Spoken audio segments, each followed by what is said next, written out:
Think tank build करना चाहिए। अगर वो सिर्फ जो यथास्थितिवादी लोग हैं ब्यूरोक्रेसी में और मीडिया में और अन्य जगहों पर, अगर वो उन्हीं के सहारे शासन चलाते हैं, चाहे वो दलित हों या ओबीसी, तो वही हाल होगा जो मायावती जी का हुआ या जो बिहार के तमाम नेताओं का हुआ। इतिहास गवाह है कि कोई बड़ा बदलाव, रेडिकल चेंज नहीं किया जा सका उत्तर भारत में, जो जरूरी था और जो जरूरी कर सकते थे नेतागण, क्योंकि उनके पास थिंक टैंक नहीं है, उनके पास विचारों की कमी है।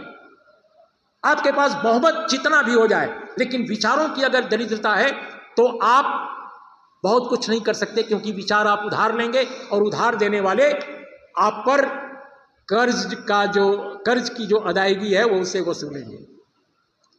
अभी आप देखिए, कोरोना आया, हमारी जनगणना कब हो जानी चाहिए थी? 2021 में, नहीं हुई। उसके बाद सारे काम होते रहे, लेकिन जनगणना नहीं होती रही। जनगणना से ये सरकार भाग रही है। क्यों भाग रही है? क्योंकि माहौल बना हुआ है कि सबकी जनगणना की जाए।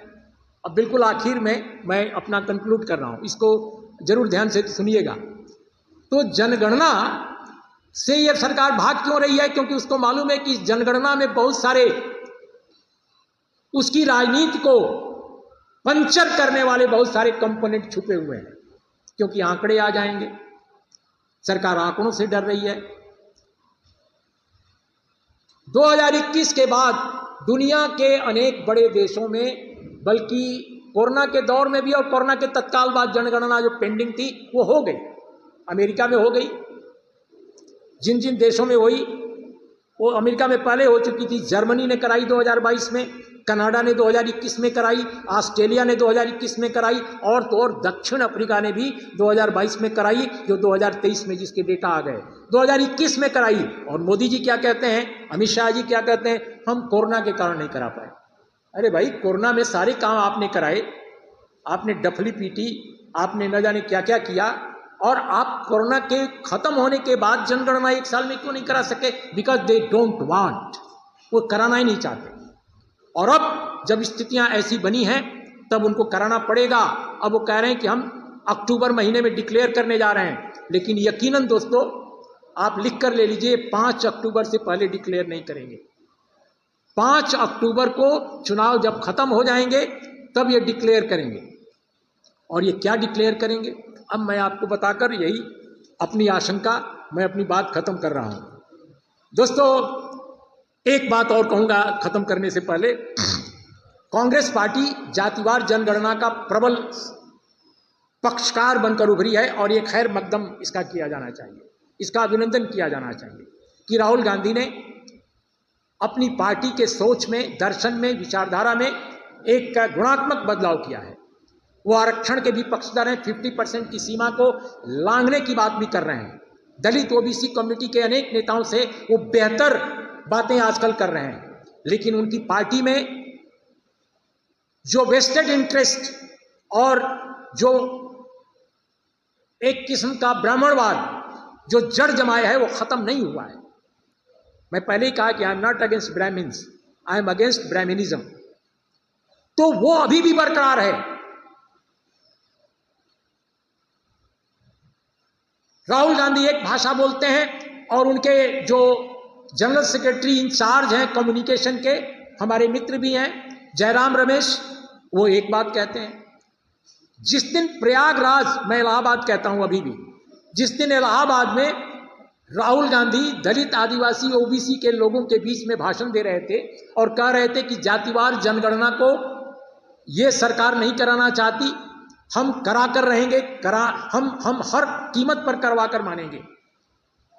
और यह कहा कि ओबीसी की केवल नहीं सभी जातियों की गिनती कराई जाएगी, राहुल ने कहा। उसी दिन दिल्ली में बैठे हुए जयराम रमेश कह रहे थे कि सिर्फ ओबीसी की करा लीजिए तब भी बात बन जाएगी। आपने क्यों कहा?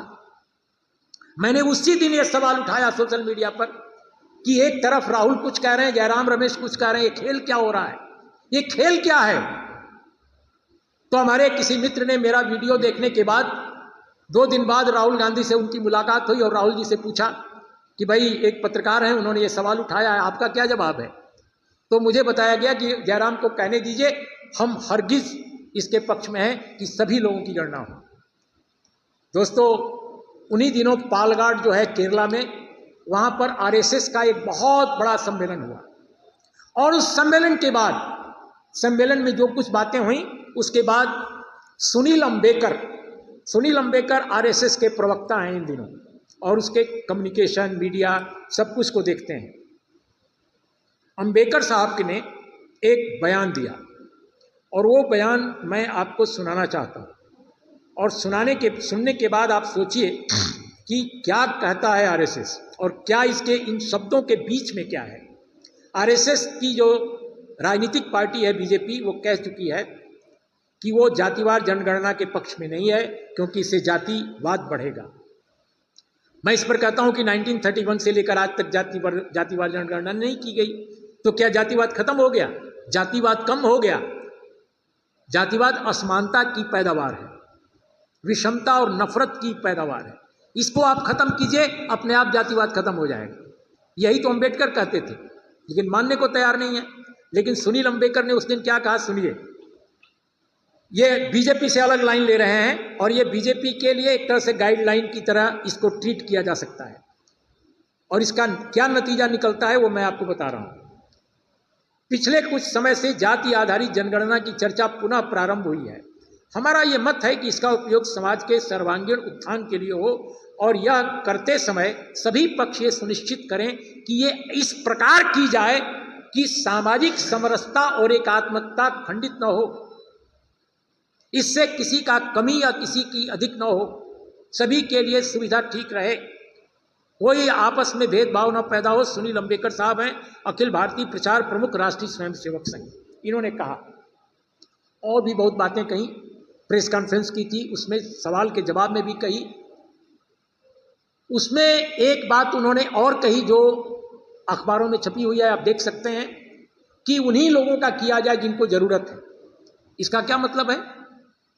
मेरी ये आशंका है कि जब बहुत दबाव पड़ेगा तो एससी एसटी की तो पहले से गिनती होती है, ओबीसी की गिनती पर तैयार होगी बीजेपी अंततः, लेकिन ये सभी जातियों की जनगणना नहीं कराना चाहेगी। क्यों नहीं कराना चाहेगी? क्योंकि इससे भारत में असमानता का जो पहाड़ खड़ा है वो उजागर हो जाएगा कि किसके पास कितनी संपदा है, किसके पास खेत कितने हैं, किसके पास कारखाने कितने हैं, किसके पास एसेट्स कितने हैं, प्राइवेट प्रॉपर्टी का क्या रेशियो है, इन्वेस्टमेंट का रेशियो क्या है, नौकरियों में कौन कितना है, सरकारी में कौन है, प्राइवेट सेक्टर में कौन है। तो जिस तरह केरल ने, जिस तरह बिहार ने, जिस तरह कर्नाटक ने जातिवार सर्वेक्षण कराया, उस तरह नहीं कराना चाहेगी बीजेपी मौजूदा सरकार। और आरएसएस की मौजूदा जो लाइन है उसका डिक्टेट यही है। लेकिन इस बात को समझने वाले पिछड़े वर्ग और दलित वर्ग के नेताओं की इस समय मतलब अकाल सा पड़ा हुआ है। बल्कि आज तो हालत यह है कि दलित पिछड़े वर्ग के अनेक नेता ऐसे हैं जो आरएसएस बीजेपी जो भी कहता है उसको फॉलो करने लगे हैं। कल्पना नहीं कर सकते कि ऐसा भी दौर आएगा। इसीलिए सरकार नेताओं से ज्यादा आजकल पत्रकारों, बुद्धिजीवियों और लेखकों पर ज्यादा आक्रामक है, क्योंकि वो तो बोल पा रहे हैं, दूसरे लोग बोल नहीं पा रहे हैं। और जो बोल रहे हैं उन पर तरह तरह के केसेस, तरह तरह के मामले, तरह तरह के हमले किए जा रहे हैं। इसलिए दोस्तों, आखिर में मैं यही कहूँगा कि जातिवार जनगणना एक सामाजिक जरूरत है, एक राजनीतिक जरूरत है। ये दलित, आदिवासी, ओबीसी के लिए नहीं है, ये भारत नाम के राष्ट्र राज्य के लिए है, ये संविधान के लिए है, संवैधानिकता की रक्षा के लिए है। इसलिए इसको केवल जाति बिरादरी का मामला नहीं बनाना चाहिए। खासकर किसी भी हिंदी क्षेत्र में ये बात नहीं होनी चाहिए। केरल इसका उदाहरण है कि जात पात में पड़े बगैर उन्होंने जातिवार सर्वेक्षण कराया, उसके मुत्तल्लिक योजनाएं चलाई और आज केरल भारत का सिरमौर है, सबसे सुखी, सबसे संपन्न, सबसे सुसंस्कृत, सबसे विकसित राज्य है। तो आज इतना ही। नमस्कार।